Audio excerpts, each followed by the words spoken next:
How to cope with quarantine fatigue. As we reach the 3-month mark of social distancing and various stay-at-home orders due to the coronavirus outbreak, many people are feeling physically and emotionally drained from what experts have labeled quarantine fatigue. Let me take you through some points which helps you to cope with quarantine fatigue.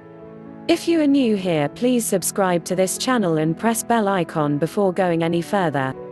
Maintain a routine. While this tip may seem obvious, we can all use a gentle reminder that sticking to a routine is important when life is uncertain. Going to sleep and waking at the same hour each day, eating nutritious food, and incorporating physical activity are all healthy ways to fight quarantine fatigue. When weather permits, getting outdoors to get some sunlight, while still practicing social distancing, can help boost your mood. A daily practice of mindfulness with a focus on being present in the moment. By honing your coping skills, you're also preparing for what's on the other side of the COVID-19 pandemic. Acknowledge and validate negative feelings. In our efforts to cope, we may push aside, minimize, or ignore our frustration, sadness, and powerlessness. Once you acknowledge, validate, and accept these feelings, consider sharing with a friend, partner, or professional. This is also an excellent time to practice journaling. Aim to write in a journal daily. Then, at the end of the week, take 15 to 20 minutes to read each entry. Seek short-term rewards by setting manageable goals. When you set small, manageable goals, you can benefit from short-term rewards, which may help us deal with so many unknowns. The uncertainty of the situation is anxiety-producing and emotionally taxing and may result in a cumulative feeling of powerlessness and being out of control. Identify something within your control that provides an immediate sense of accomplishment and purpose. Try a new recipe, clean out a closet, or organize your spice drawer. Choose a small manageable goal that has a quick result. This immediate sense of accomplishment may offset the larger challenges. Practice new forms of self-care. We all have our go-to forms of self-care that are easy to access and typically results in a feeling of satisfaction. But with extra time, and more unstructured time, and an emphasis on health, this may be an ideal time to experiment with different forms of caring for yourself. Consider making time for therapy. With the hustle and bustle of life, many people feel they don't have time for therapy. But right now, a lot of us actually do have time for therapy. If in-office visits are not available, consider teletherapy. Many therapists have transitioned to an online or telephone platform that allows patients to access services from their homes. Plus, many therapists are even volunteering their time to help others. This is a very good time to understand your own unresolved issues, to understand yourself more deeply, and to grow as a person. Helping yourself. With the comforting routines of day-to-day life disrupted, most experts suggest creating new routines. Physical fitness is something that could fall by the wayside with gyms closed and people cooped up at home. Virtual exercise classes are widely available in this new era of video chats. With spring weather taking hold, it's also a good time to responsibly enjoy some sunshine. Humans are social creatures, but many people have found themselves in households that feel more crowded than usual. It's really important to maintain some alone time. It differs from person to person in how much we need, but we all need the ability to decompress. While a global pandemic may not immediately inspire thoughts of gratitude, mindfulness is a useful technique during this trying time. Helping others. Many people, particularly those who don't have children living at home or who are already accustomed to working from home, haven't seen their lives significantly disrupted. While people in this demographic may be coping adequately, they likely have friends or loved ones who aren't doing so well. It may not be possible to gather with friends or give a hug to an extended family member, but technology makes it fairly straightforward to check in with friends and loved ones. The idea of Connect 5 is a great idea. If you try to reach out every day to at least 5 people, it can provide support for you and for them.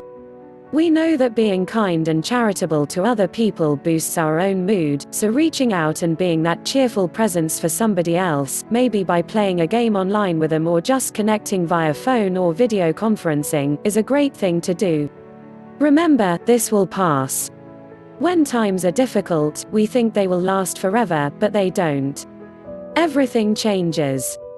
Focusing on the truth that a long-term strategy that entails short-term discomfort is better. In the context of COVID-19, that means that all of our social distancing right now is the best possible situation for long-term public health. An ounce of prevention is worth 20 tons of a cure.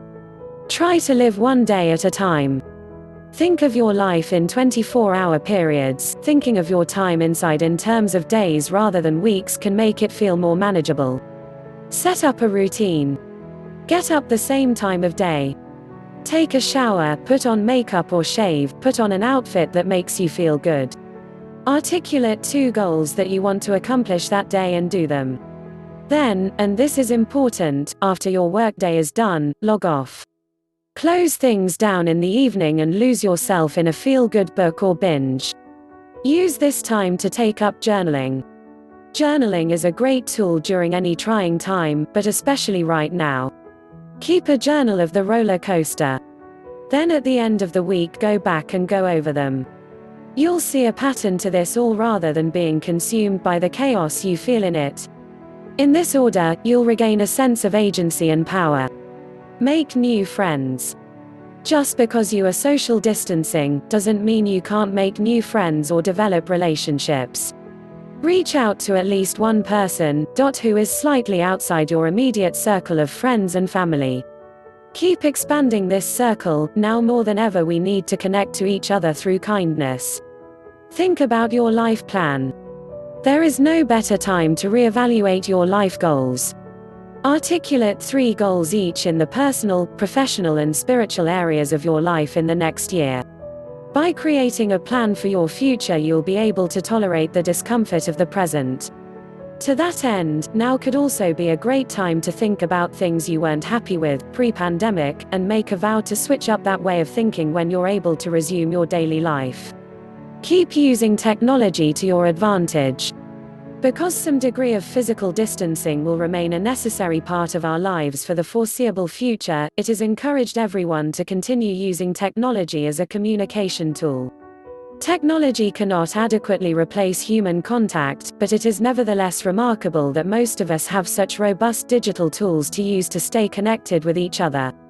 We should use that technology to limit our social distancing, appreciating that if this outbreak had occurred even just 10 years ago, we would have likely felt much more isolated from each other. Not sure where else to start other than a daily phone call to your parents or siblings. Look to the people around you, including the media, to keep things interesting. The media is full of examples, from Zoom parties to playing tennis with your neighbor, opera singing on balconies. Focus on surviving, not thriving right now.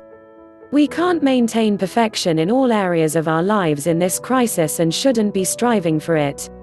If you are emotionally exhausted from the efforts needed to maintain physical distancing, then forgive yourself if you relax your self-expectations in other areas of your life, such as your diet and exercise habits, work productivity, or parenting choices. Basically, we're all human, and we're all doing the best we can. Keep yourself mentally stimulated, but distracted. Keeping your mind active with anything pandemic unrelated can boost your mental health. Anything that can be distracting, from movies, board games to taking up a new hobby, learning a language or other new skill that may be useful later.